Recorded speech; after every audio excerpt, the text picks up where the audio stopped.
Listo. Entonces, otra subtipología es la etnografía digital. La etnografía digital es maravillosa. ¿Por qué? ¿Qué entiende? Que no haya una escisión de la vida entre la presencialidad y la virtualidad. O sea, ya no entendemos que las personas pueden ser otras en el espacio virtual y en el espacio presencial, sino que hay una continuidad de prácticas sociales en el mundo digital. Hablamos de una relación social digitalizada, ¿no? En este sentido, pensamos que se hace política, se hace debate político, se hace confrontación, se evidencia preferencias, la gente se enamora, la gente se vincula, más o menos de manera similar, ¿no? En los espacios de que se nombra o no, en los espacios digitales y presenciales. Entonces ahora, por ejemplo, el hecho de que muchas personas pasen más tiempo en el espacio digital hace que sea un objeto de estudio. No podemos entender, por ejemplo, la confrontación política del país sin leer el intercambio que ocurre en Facebook, ¿no? La polarización existente sin leer eso. No podemos entender cómo la gente se enamora, ¿no? Si no analizamos ciertas redes sociales. No podemos entender la sexualidad a partir de nuevas plataformas que ponen a la venta, digamos, cuerpos. Cómo la gente busca pareja en estas plataformas como Tinder, como hay una que no se maneja mucho aquí, no me acuerdo el nombre, pero es como la versión femenina de Tinder, ¿no? Que se usa, por ejemplo, en México muchísimo. Hay otra versión que yo me enteré por mis estudiantes, que se llama OnlyFans, en que la gente vende partes de su cuerpo y básicamente pone la foto de pies, de una mano, de, no sé, de un hombro, y se pone un número de cuenta y hay personas que pagan por eso, ¿no? Y se está generando todo un debate sobre la autonomía versus la comercialización del cuerpo. Entonces, todos estos fenómenos hacen que no podamos abstraernos. Es un error pensar que todavía podemos entender todo en la presencialidad. Y la etnografía digital es la observación sistemática en la que podemos encontrar patrones de comportamiento en ciertos espacios o plataformas que ya nos hacen ver recurrencias en la forma en que la gente se relaciona. En este sentido, dependiendo del tema, podemos ya sea echar mano de los recursos digitales para hacer entrevistas, porque ahora no hay limitaciones. Les doy un ejemplo.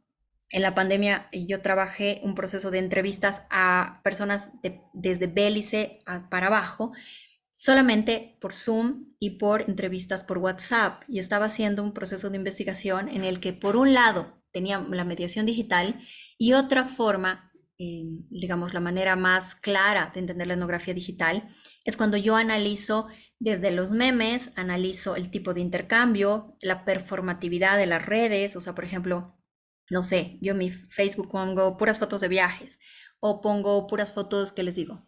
De, no sé, puras fotos de cuando estoy feliz. Hay un concepto bien interesante que es el de la happycracia, ¿no? O sea, es como la obligación de siempre mostrarte feliz en redes sociales, ¿no? Entonces, el happycracia, happy en inglés, ¿no? Y cracia, kratos, el poder de siempre tener que verte feliz y bien y exitoso en redes sociales, ¿no? Entonces, hay varios conceptos derivados en la etnografía digital. Y les voy a mostrar un videíto cortito, les voy a pedir que suban el volumen a sus equipos, que es sencillito, un poco para graficar esto. Deme un segundito, lo tenía en puerta. Les voy a pedir que suban el volumen a sus equipos porque el volumen de mi computadora es muy malo. Ahora sí. ¿Es posible realizar una entrevista en profundidad a través de WhatsApp? ¿Se puede realizar observación participante dentro de una comunidad a través de una red social como Twitter? Quizás la pregunta que debemos realizarnos es si es posible conocer la realidad social contemporánea sin la mediación de las tecnologías digitales. La gente se enamora, establece vínculos de amistad, de odio, de exclusión a través de las redes sociales. Entonces, en ese sentido, podemos decir que todas las funciones sociales se encuentran mediadas por las tecnologías, al punto que podemos hablar de la digitalización de la vida cotidiana y de la construcción de identidades digitales. Dame un favorcito. Es así que en el marco de Perdón, ¿Me escenarios ayudas, espérame? hay un micrófono Sí. abierto, se lo pueden cerrar, por A favor, ver, porque no estamos escuchando bien. Ahora sí. digitalización de la vida cotidiana y de la construcción de identidades digitales. Es Así que en el marco de escenarios de alta disponibilidad tecnológica, los métodos de acercamiento a lo social y en particular los métodos etnográficos se ven transformados. También se transforman los modos de ejecución de las técnicas de recolección de datos típicas de la metodología etnográfica, las que pueden ser aplicadas empleando medios digitales. Por ejemplo, la técnica de la observación participante puede realizarse integrándose a comunidades virtuales en redes sociales como Twitter, Facebook, YouTube, Instagram o en redes académicas, salas de chats. Allí podremos observar, por ejemplo, perfiles personales, estados, enlaces, contenidos, selfies, videos, streaming. También podemos observar las redes de interconexión, los liderazgos, los nodos, las influencias de los integrantes. Del mismo modo, por ejemplo, las técnicas grupales, como grupos focales y grupos de discusión, utilizando herramientas de webconferencia, por ejemplo, Google Hangout, Skype, o foros de discusión, salas de chats. Incluso aquellas técnicas que requieren establecer empatía y vínculos, como es el caso de la entrevista en profundidad y la historia de vida, es posible aplicarlas utilizando desde las herramientas de webconferencia hasta herramientas de chat como WhatsApp, Blogo, videoblogging, microblogging. Finalmente, y de modo no exhaustivo, podemos mencionar, por ejemplo, los diarios de campo, que pueden llevarse utilizando herramientas de blogs y aplicaciones móviles como notas y transcriptores de voz. El uso de blogs y las herramientas de microblogging también nos permite compartir datos y análisis, avances en un proceso de ciencia abierta. Todo este potencial requiere realizar algunas consideraciones previas al diseño metodológico y a la selección de los instrumentos de recogida de datos. Una de estas consideraciones se vincula a los aspectos éticos del manejo de datos en etnografía digital. Que los datos sean públicos no siempre implica que sea válido hacer uso indiscriminado de ellos. Es necesario definir límites al uso de datos partiendo de una defensa de la privacidad y del involucramiento y aceptación de los sujetos al uso de los mismos. Otra de las consideraciones clave para definir el trabajo desde la perspectiva de la etnografía digital deviene de reconocer las limitaciones derivadas de la existencia de la brecha digital, así como también los niveles de inclusión digital, tanto de los sujetos como de los investigadores. En conclusión, la etnografía digital depende de aprovechar las potencialidades que la tecnología nos está ofreciendo para proyectar con mayor profundidad el reconocimiento sobre la realidad en la sociedad contemporánea, tanto en lo que respecta a la definición del propio objeto de conocimiento como al diseño metodológico para acceder al mismo. Entonces, por ejemplo, hay tipos de investigaciones que nos podrían parecer novedosas, pero que ya han sido trabajadas. Les voy a mostrar en los repositorios de investigación que visitamos el otro día algunos ejemplos de temas que parecieran no científicos, burdos, ajenos a la objetividad científica, pero que ya han sido abordados y trabajados. Si entramos al REDALIC, que es el repositorio, uno de los repositorios de investigación que revisamos la anterior ocasión, a ver, no sé, ¿qué plataformas se les antoja conocer? A ver, está Facebook, está, no sé, está The OnlyFans, está Tinder. Un paper relacionado a qué plataforma quisieran ver? A ver, le voy a preguntar a dónde están. Adelante. Facebook. Facebook. Ya. ¿Qué tema? ¿Político, amor, sexualidad? ¿Qué? Amor. Ya. Miren, solo podemos dos categorías. Y ojo, amor puede ser una categoría teórica porque hay hasta Niklas Luhmann entiende el amor como un sistema autopoyético, o sea, hay teoría para todo, ¿no? Entonces, miren, aquí, emociones relacionadas con los celos de pareja producidos por el uso de Facebook, paper científico, el tiempo todo en Facebook, el papel de las redes sociales como generadoras de amor a la marca, Facebook, una experiencia universitaria, desarrollo del MOOC en Facebook. Aquí, miren, prótesis afectiva en la construcción de Facebook. ¿Sí? Esto no lo entiendo. Adolescentes y consolidación de sus identidades en el espejo de Facebook. Etnografía de las prácticas psicológicas en Facebook. Representaciones sociales y elementos atléticos en Facebook, ¿no? Entonces tenemos una serie de papers que ya han desarrollado esto. Otra forma de buscar, y esto se los muestro en Google, siempre es usar la terminación PDF para encontrar papers científicos. Si yo pongo Facebook, amor o enamoramiento, digamos PDF, ¿sí? Encontramos más papers, ¿no? O sea, por ejemplo, vamos a ver a el amor y las nuevas tecnologías, ¿no? Experiencias, a ver, esperen, este es como ven, este es otro repositorio que es Cielo, está Redalic, Dialnet y Cielo, ¿no? Entonces, comunicación y sociedad, el amor y las nuevas tecnologías, experiencias de comunicación y conflicto, ¿no?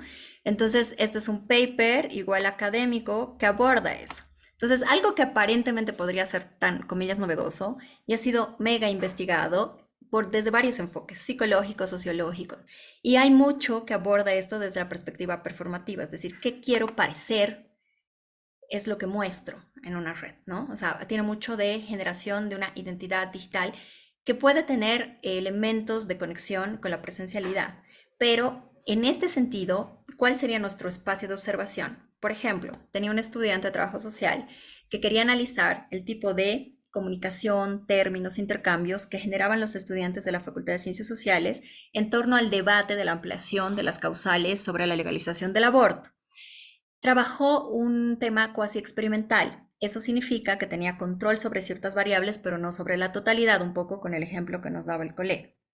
En ese sentido, lo que ella hacía era seleccionar ciertos grupos de Facebook y provocar discusiones, poniendo, por ejemplo, publicaciones religiosas, no religiosas, científicas, a favor o en contra, y lo que observaba era el tipo de reacciones.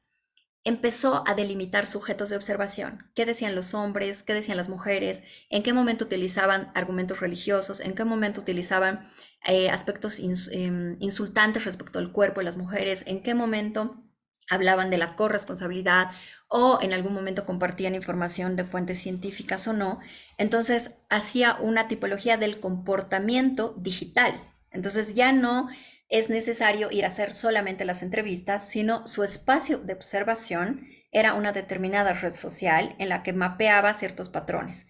Y digamos, desde esta perspectiva más de investigación, podemos encontrar patrones y continuidades en ciertas prácticas. La podemos delimitar con edad, con espacios de debate e intercambio, si son, por ejemplo, hay mucho de temas en relación a la democracia, el campo de la ciberdemocracia, la ciberpolítica o de la llamada ciudadanía digital, en el que no podemos entender los procesos deliberativos o de conflictividad en el espacio público sin pensar que el espacio público está conformado y articulado en las redes sociales. Entonces, muchos de los temas que pueden trabajar no tiene que descuidar este espacio. Y la etnografía digital, como vieron en el video, tiene dos enfoques. Por un lado, optimizar los recursos y mecanismos investigativos, haciendo uso de diversas plataformas y generando tipologías para entender espacios de observación.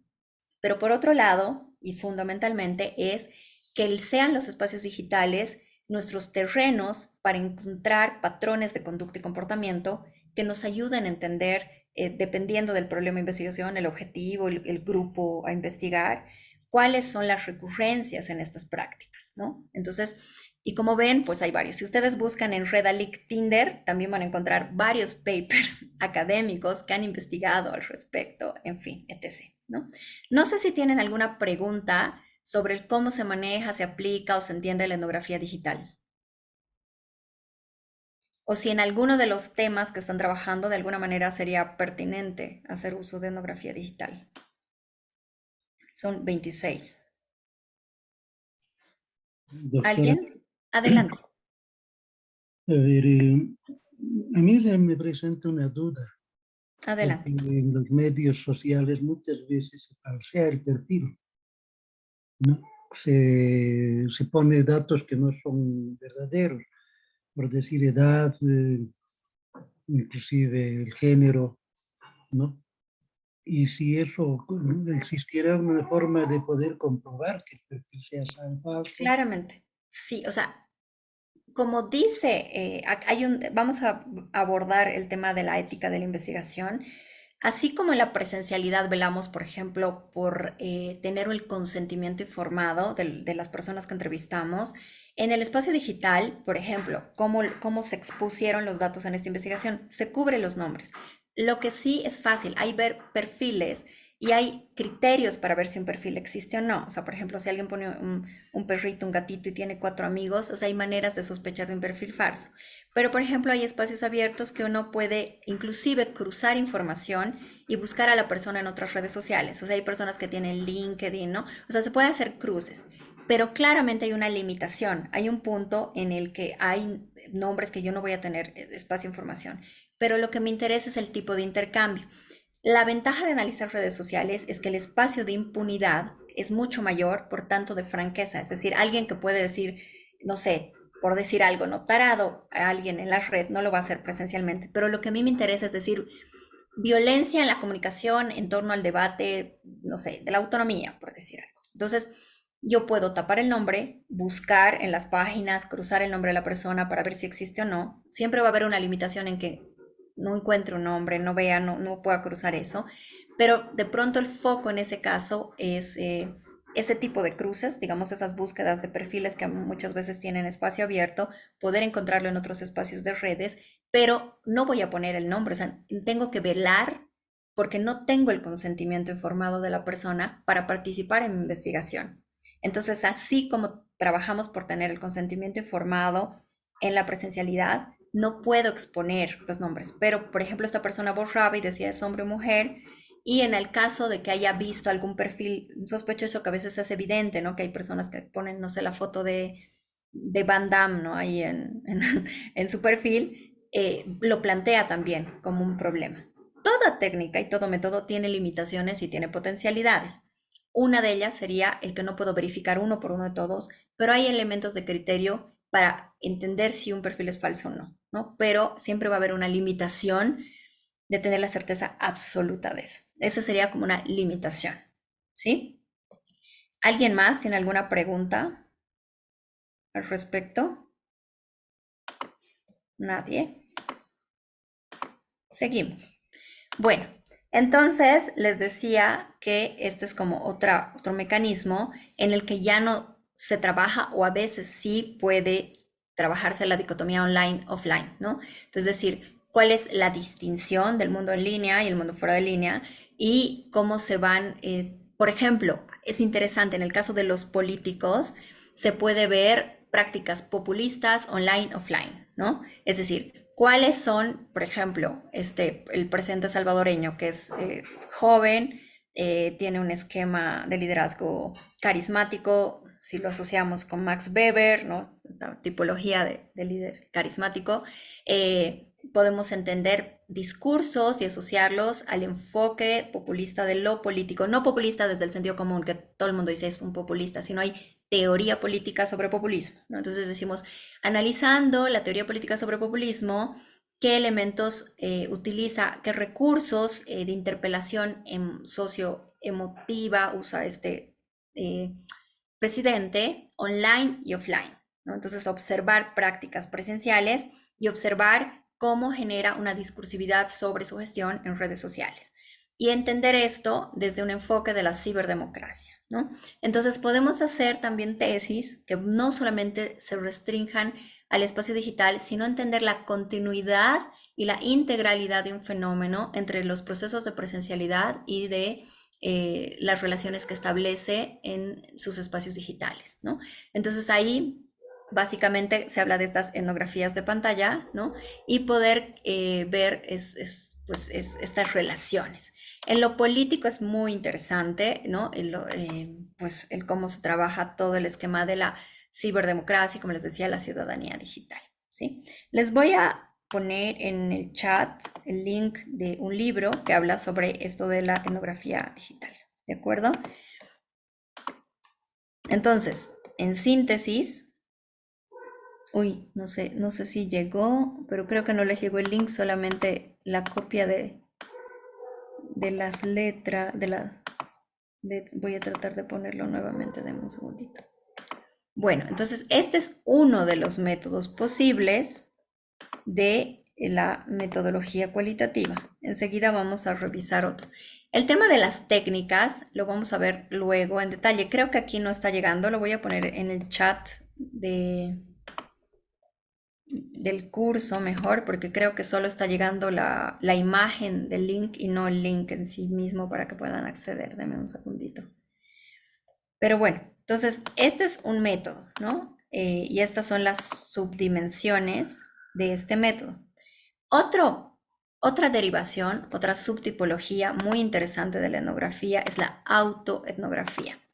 Claramente, en esta subtipología de la etnografía se despoja por completo de la objetividad positivista. Cuando digo positivista no es que es bueno o malo, o sea, una buena tesis puede ser positivista o declararse abiertamente desde su vigilancia epistemológica, decir, yo voy a trabajar una tesis que se aleje de la pretensión o de objetividad del paradigma positivista, ¿no? Y declararlo de manera abierta hace que pueda tener una validez interna porque habría una coherencia entre el proceso de construcción teórico y metodológico. ¿Por qué la autoetnografía se deslinda del objetivismo positivista? ¿No? Porque básicamente recupera la propia narrativa y las experiencias como parte de los datos para ser trabajados. Por ejemplo, si yo estoy analizando los procesos de continuidad y abandono en la educación formal, tanto inicial, escolar como universitaria, de personas con discapacidad, y yo soy una persona con discapacidad, ya sea motora, intelectual, mi experiencia es válida como parte de los datos. Entonces, un proceso autoetnográfico implica rastrear con los mismos elementos de, ya sea de la estructura de las preguntas o del esquema de observación, mi propia experiencia. Entonces, obviamente hay personas que dicen, pero eso no es objetivo. Pues también puedo utilizar elementos de pretensión de objetividad. Puedo triangular los datos de las entrevistas a otras personas con encuestas que hice a otras personas, pero a la vez puedo incorporar la narrativa autoetnográfica de las prácticas del periodo de mi vida, de los elementos de mi vida, porque a nadie le interesa mi biografía. Es diferente mi biografía a una autoetnografía. Mi biografía es yo, me llamo tal, nací en un pueblo, nací en la ciudad, mis papás son tal, me gusta el chocolate, o sea, no son datos biográficos. Los datos autoetnográficos asocian los elementos de un periodo a las dimensiones, a los objetivos que yo planteo incorporar en la investigación. Es decir, solo voy a relatar de mi vida todo lo que esté relacionado a la permanencia o abandono, las dificultades de abandono de mi corporalidad, de mi condición específica de una discapacidad concreta, a la permanencia o no en el trayecto escolar. Entonces, si yo, por ejemplo, tenía un estudiante que estaba analizando el cómo impacta el cambio de soporte sonoro de los discos, vinilos y cassettes a la digitalización de la música en el folclore, y él era folclorista. Entonces, su experiencia vale porque ha conocido ese proceso o tal vez lo ha sufrido en una segunda generación, veniendo de una familia de músicos, vio, digamos, ese cambio y esa afectación en su propia familia, que era una familia de músicos.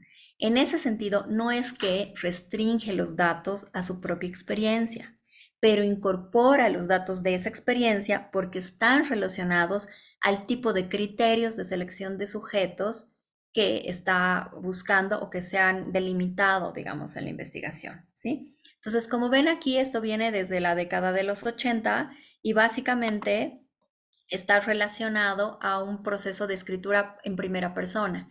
Esto es bien interesante. No en todas las universidades o academias se permite esto. Y en la forma de escritura también hay una relación con los paradigmas.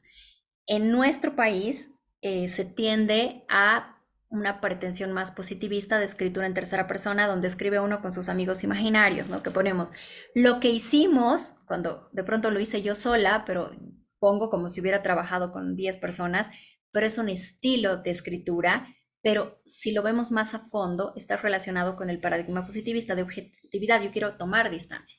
En cambio, hay otros paradigmas que, por ejemplo, en los estudios culturales o en la sociología de las emociones o inclusive en los estudios feministas se trabaja, o en estudios que están recuperando la corporalidad como parte de una mirada epistemológica, ¿no? La sensación, la corporalidad de las experiencias corporales.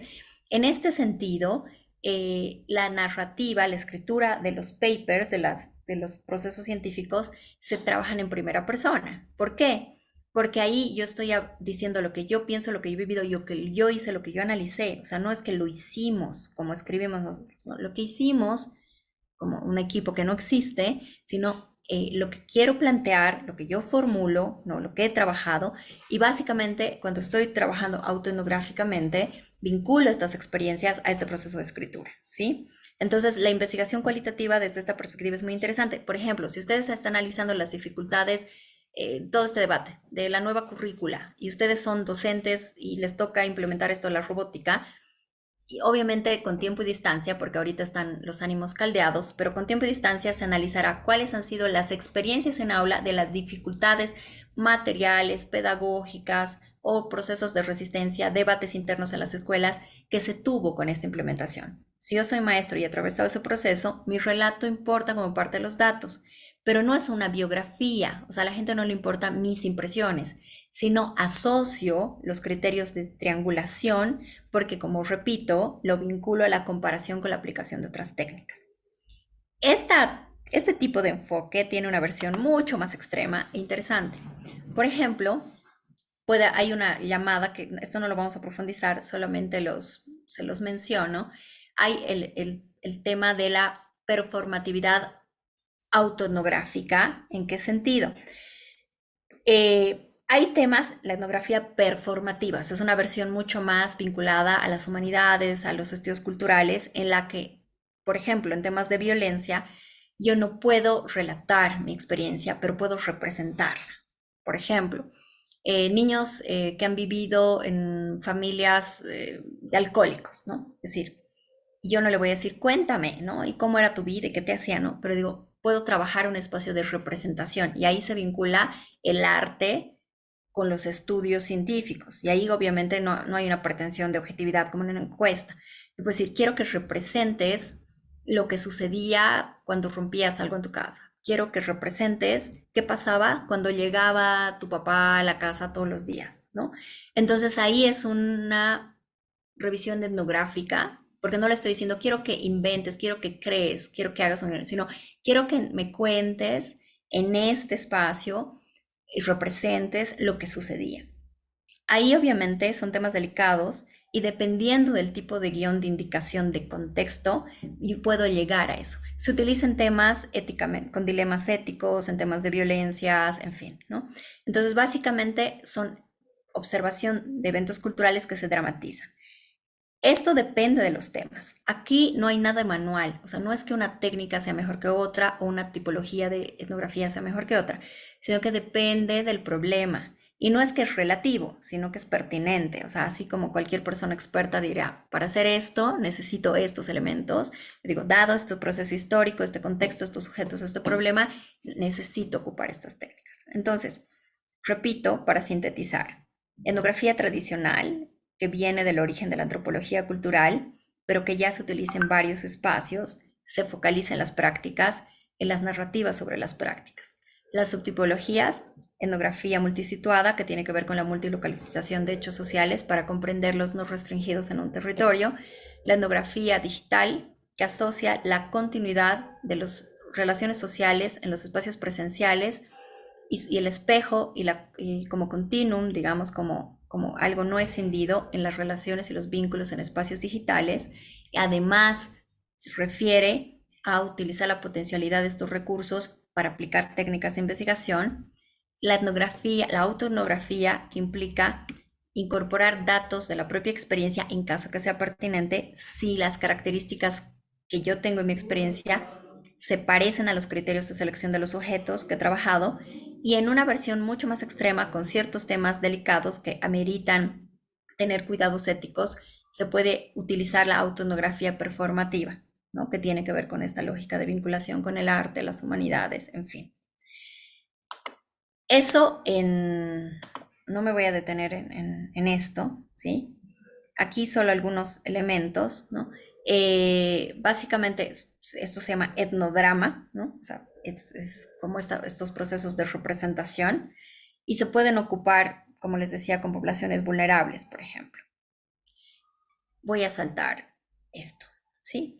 Aquí es una síntesis de la etnografía Antes, claramente, como se asociaba, hay un libro clásico en la antropología llamado como El buen salvaje, como este etnógrafo, antropólogo europeo que descubría casi territorios, entonces sí se le adscribió una perspectiva más colonial, se ha roto con eso. Utilizamos etnografía cuando queremos observar cualquier tipo de prácticas en contextos diversos. Se restringía un territorio por largos periodos de tiempo y aquí como ven hay varias derivaciones y cambios en las otras tipologías de etnografía, ¿no? Entonces esta es una síntesis que podemos trabajar, ¿sí?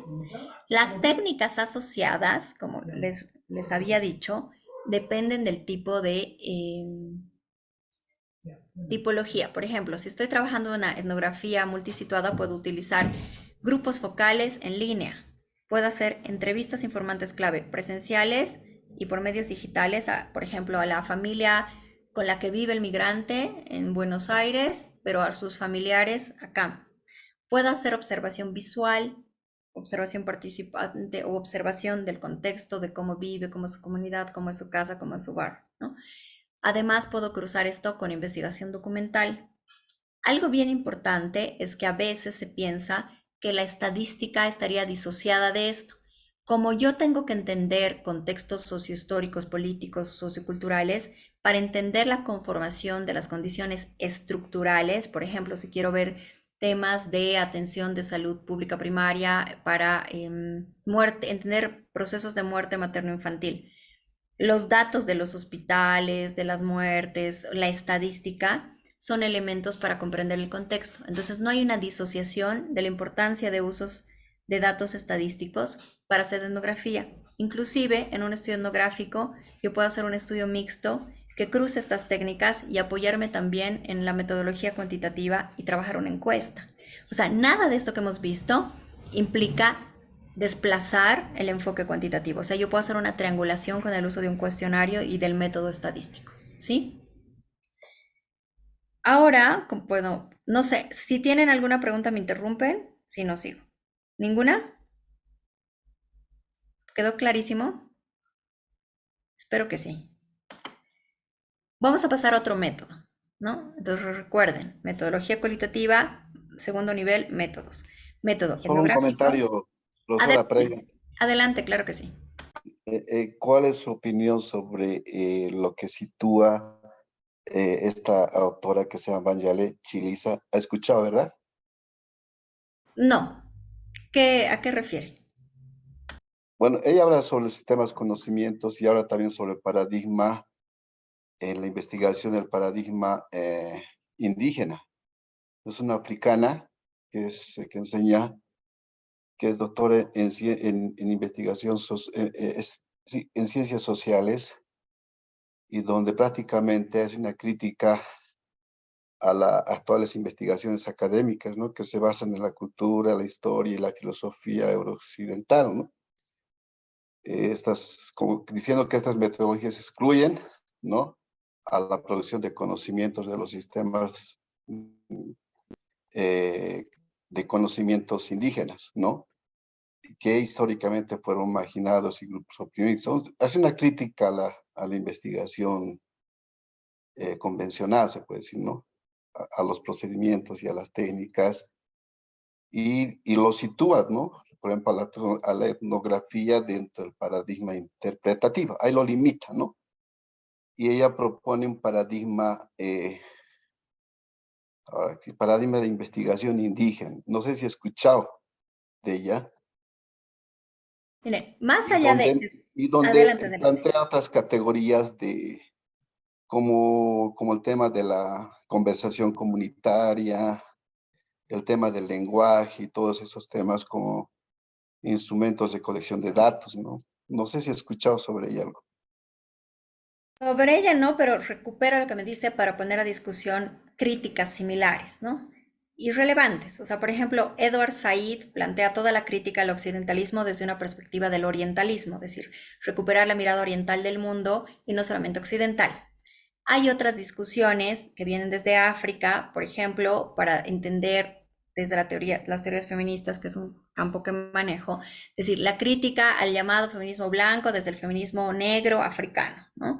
Hay otras que plantean una perspectiva descolonial, pero no la de gobierno, sino, por ejemplo, decir la necesidad de recuperar otras tecnologías o sistemas de comprensión del mundo que tienen que ver con discutir el positivismo, el pensamiento comtiano, ¿no? Que es el hegemónico de Auguste Comte, el pensamiento positivista. Pero el peligro de esto está en crear un corpus que no discuta el fondo del conocimiento, sino que lo nombre de otra manera. Por ejemplo, el diálogo comunitario que me dice es lo mismo que trabajaríamos, y lo vamos a ver en las técnicas, en una entrevista grupal o en un grupo de discusión. La entrevista grupal es el respeto a los contextos naturalistas. Lo pongo en facilito. Yo voy a una comunidad y no puedo asociar desde un esquema, digamos que todas las mujeres a cierta hora, que las reúno en un lugar, porque a veces los ritmos, digamos, de que levantarse a las 4 de la mañana, ir a cosechar, a limpiar, estar con las guaguas todo el tiempo, no va a hacer que se asocien a una forma de producción de conocimiento tan estandarizada. Entonces, a eso yo voy a usar un contexto en el que están reunidas naturalmente cuando se reúnen en la asamblea, cuando tejen, y hago una entrevista. Entonces, eso que llama diálogo comunitario tiene otro nombre que se puede llamar entrevista grupal, donde el respeto, digamos, de los contextos, la mediación de la palabra, la categorización, también se ha trabajado de otra manera. Lo interesante de este tipo de paradigmas es la interpelación a tener la racionalidad ilustrada como un único foco de generación de conocimiento. También hay otras versiones. Por ejemplo, el feminismo negro estadounidense plantea las nociones de la potencia epistemológica del cuerpo, es decir, hay cosas que solo se conocen de sus experiencias corporales. Y hay, por ejemplo, toda una discusión del giro ontológico, ¿no? Que también plantea algo así, es decir, hay que no solamente ver epistemologías, formas de producción de conocimiento, sino ontologías, cómo estamos entendiendo lo que constituye o no un sujeto. Es decir, esa crítica vale en relación a otras posibles, pero el peligro está en que la crítica radical a la ciencia tradicional hace que hagamos encajar algo a elementos que no se puede. Por ejemplo, les pongo un ejemplo. Quiero analizar los debates de los efectos en enfermedades de base, ¿no? De los diferentes tipos de vacunas, ¿no?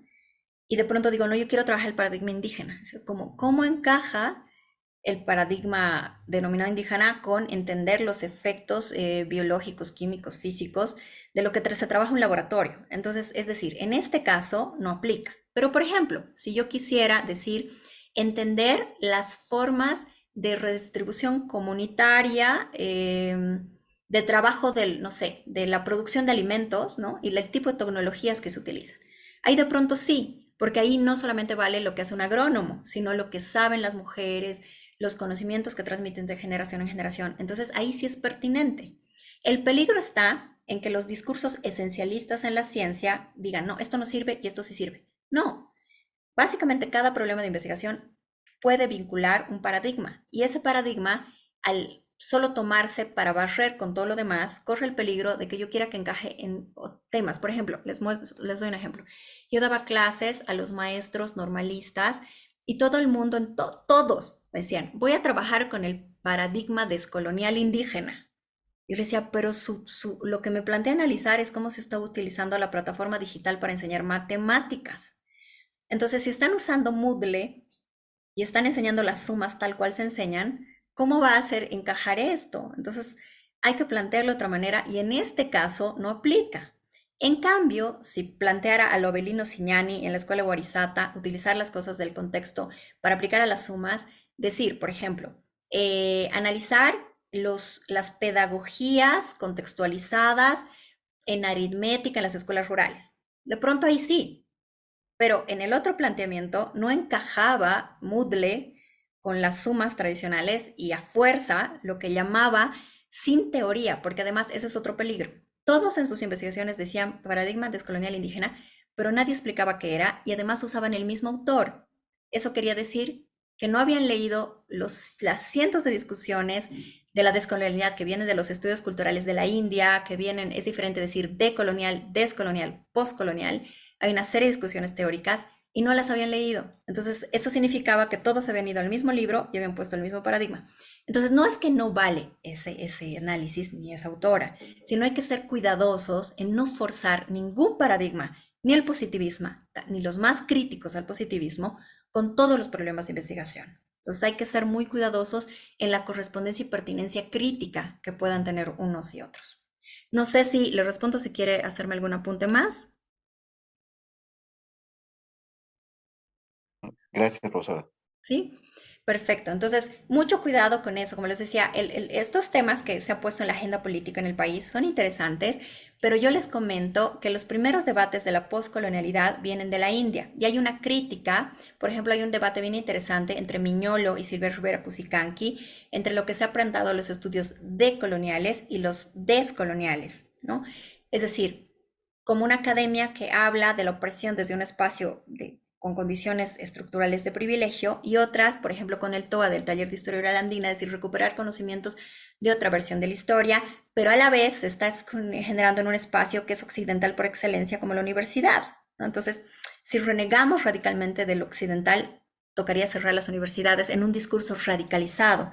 Entonces, se trata de equilibrar las jerarquías de paradigmas, pero no así que uno se superponga a otro, porque esa guerra de paradigmas o esa contradicción niega procesos sociohistóricos que son bastante más complejos que eso, ¿no? Entonces, como investigadores podemos no casarnos con las dicotomías, ya sea, por ejemplo, en los estudios de género con la guerra de sexos, que es una caricaturización, o con la, decir, de colonialidad versus positivismo, como una dicotomía, así que es uno o lo otro, si no podemos tejer como una armonización más crítica, digamos, pues, de estas discusiones, ¿no? Bueno, por el tiempo, solo les voy a dar un pequeño guiño de lo que implica el método biográfico, ¿sí? Y a diferencia del etnográfico, solo les voy a hacer como una indicación muy puntual. Lo que me interesa no son las prácticas, sino fundamentalmente las narrativas. Entonces, hay varias derivaciones y es cuando hay, por ejemplo, voces y relatos que yo quiero recuperar como para entender procesos. Me interesan las narrativas de los hechos sociales. Me interesa la recuperación de la memoria. En varias investigaciones y estudios de memoria se utiliza el tema de biográfico, ¿no?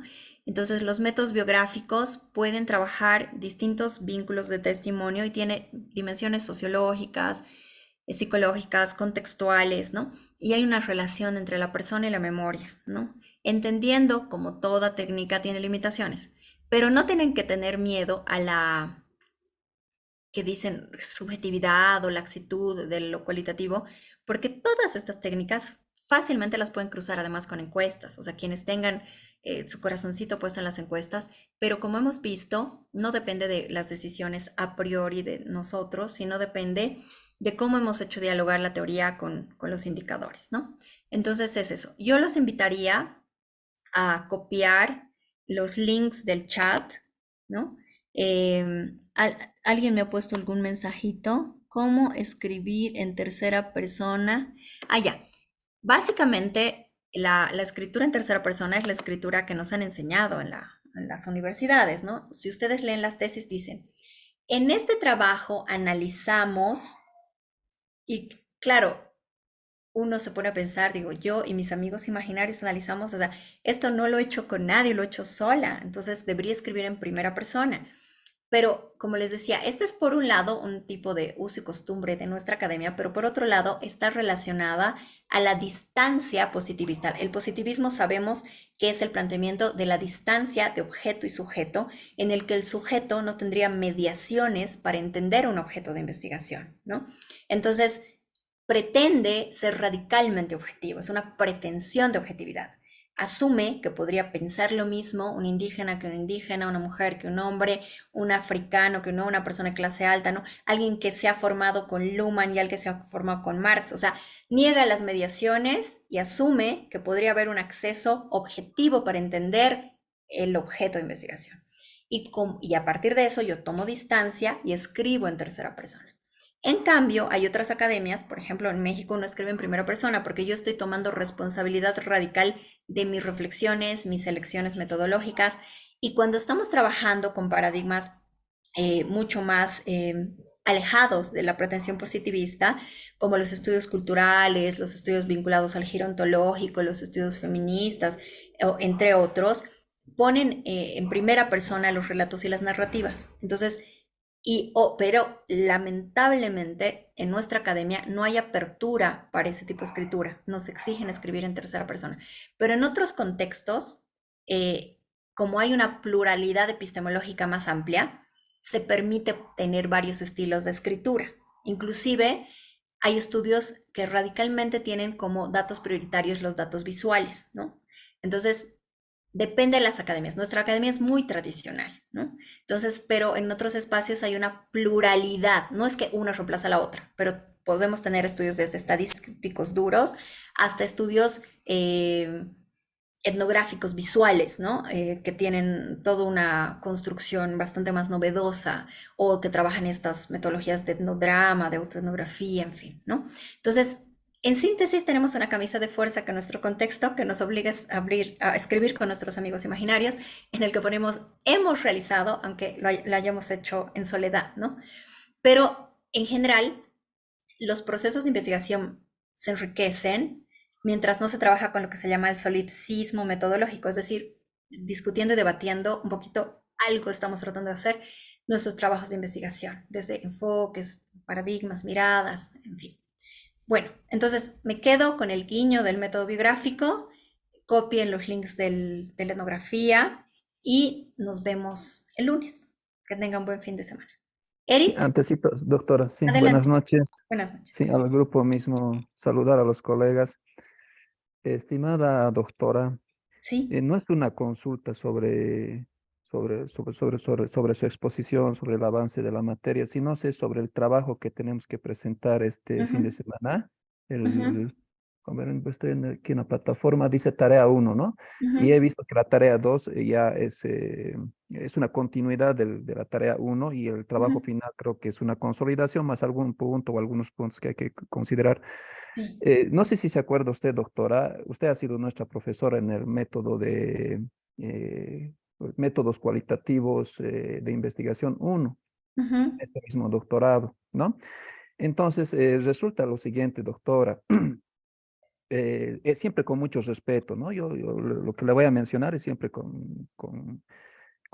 guardando el respeto y también considerando su capacidad como profesora, que es usted, doctora. Pasa que en esta semana nos han entregado nuestros cárdex de notas aquí a toditos los doctores, a los postulantes al doctorado. Toditos los que están en esta sala conocen su cárdex de notas.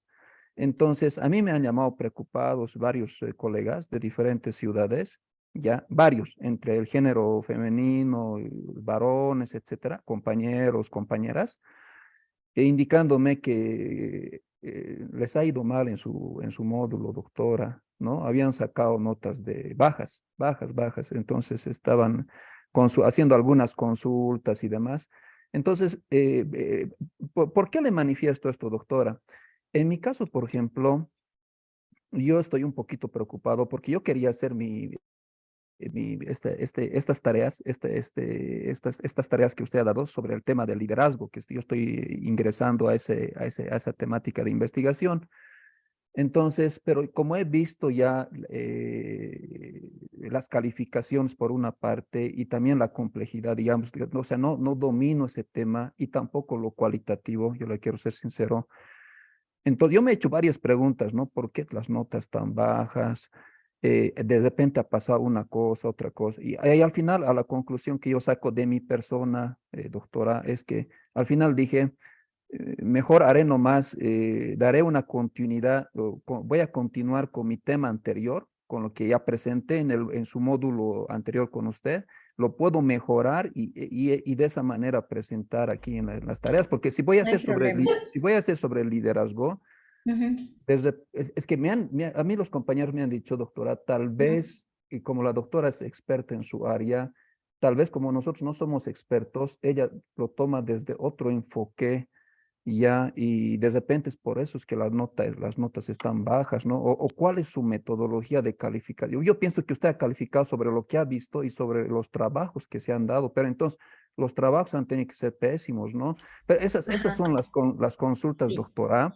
Y Y les aclararé puntualmente para responder. Uno, les aconsejo que me pregunten, porque, digamos, yo les digo dudas, preguntas, avances, y no hay ninguna. Entonces, ese es el primer obstáculo, porque luego me presentan el trabajo y claramente yo les doy el espacio para dialogar y no lo ocupan. Entonces, por ejemplo, Eric, yo creo que si usted continúa lo de liderazgo, le va a ir bien porque la matriz que ha trabajado está bastante bien hecha, ¿me entienden? Entonces, al aprovechar estos espacios de intercambio, sacan ventajas. Por eso les digo, no tengan miedo a recibir observaciones. Es mejor recibirlas en aula que en la nota. Pero ante los silencios, uno presenta el trabajo y ahí es el riesgo, ¿no? Primer consejo. Segundo, algo que yo valoro mucho para todos es que me han presentado muchos en varios espacios temas con plagio, o sea, involuntario voy a decir, ¿no? No se cita adecuadamente. Por otro lado, al no seguir la clase con los ejemplos que hacemos en aula o con las preguntas, de pronto retoman errores que no se han presentado en aula, no se han trabajado. Entonces, yo creo que pueden presentar buenos trabajos en la medida de que sean más participativos en aula. ¿Por qué?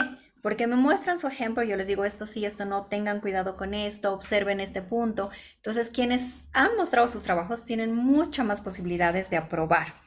Por ejemplo, otro error recurrente. Trabajamos las delimitaciones, hacían las delimitaciones y ponían otra pregunta, ¿no?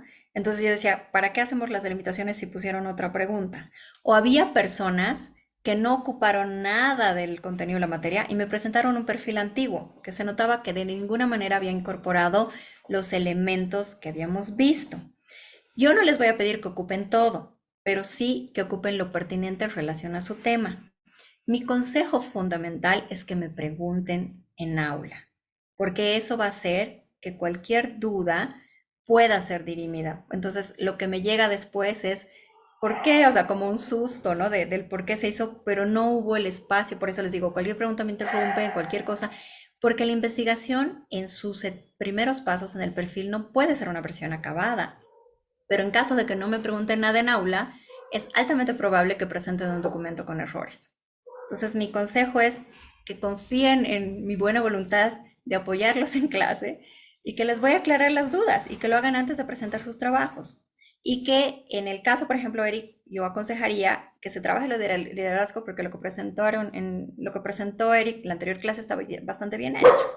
Y que tengan mucho cuidado con el tema de la citación. Les pongo que usen la versión APA 7 porque las tesis trabajan mucho con plagio y a veces no quedan en el punto de copiar, pegar, sino es una lógica argumentativa, ¿no? Que va trabajando paulatinamente los elementos. Cuiden mucho la citación, la argumentación y el trabajo en aula. Eso. Raúl, ya la última pregunta, por favor, Raúl. Doctora, Sí, doctora. Perdón, buenas noches. Sí, yo creo que en estas sesiones yo he podido notar que existe una mezcla o una posición de utilizar las dos metodologías, ¿no? La quali y la quanti, ¿no? Entonces creo que partiendo de ese punto de vista, los trabajos creo estaban, al menos yo he hecho de acuerdo a lo que ha indicado, pero yo tengo una nota baja, casi repruebo, ¿no? Y me extraña Ajá. esa situación, doctora. Claro, en ese caso, o sea, yo evalúo los elementos cualitativos, ¿no?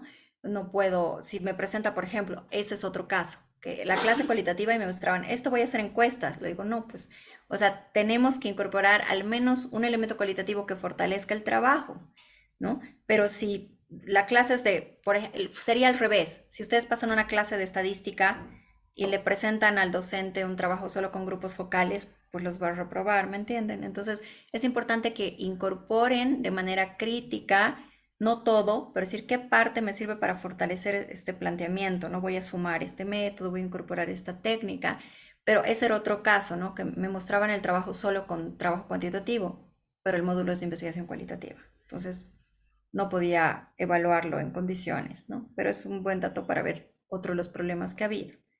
doctora, No. Sí, Hortensia creo que quería hablar, perdón. Ah, sí, doctora, no, es importante participar porque, eh, por ejemplo, cuando yo planteé el problema, yo pensé que estaba bien en el ejemplo, pero usted me hizo una observación y bueno, a partir de eso tengo que corregir, ¿no? Entonces solamente pido que nos pueda orientar para la próxima, para presentar nuestras tareas y no tener tal vez el temor, ¿no? De consultar. Claro, No, yo evalúo eso, todas las partes, ¿no? Y sí, debo confesarles, sí soy exigente porque la vara del posgrado tiene que ser alta, alta. Entonces digo, inclusive me ha pasado que les sale por decir 50 y yo les subo a 60, 70, o sea, a veces se subió 10 puntos. La nota es una apreciación que puede tener ciertos indicadores. Lo que les pido es que cuiden formalidad con procesos de citación, que incorporen lo de la clase, o sea, no me muestran un perfil antiguo, no muestran algo de cuanti, o sea, no es nada de manual. Y si tienen dudas, como decía Hortensia, aprovechen la clase, o sea, yo tengo toda la apertura a cualquier pregunta que me hagan.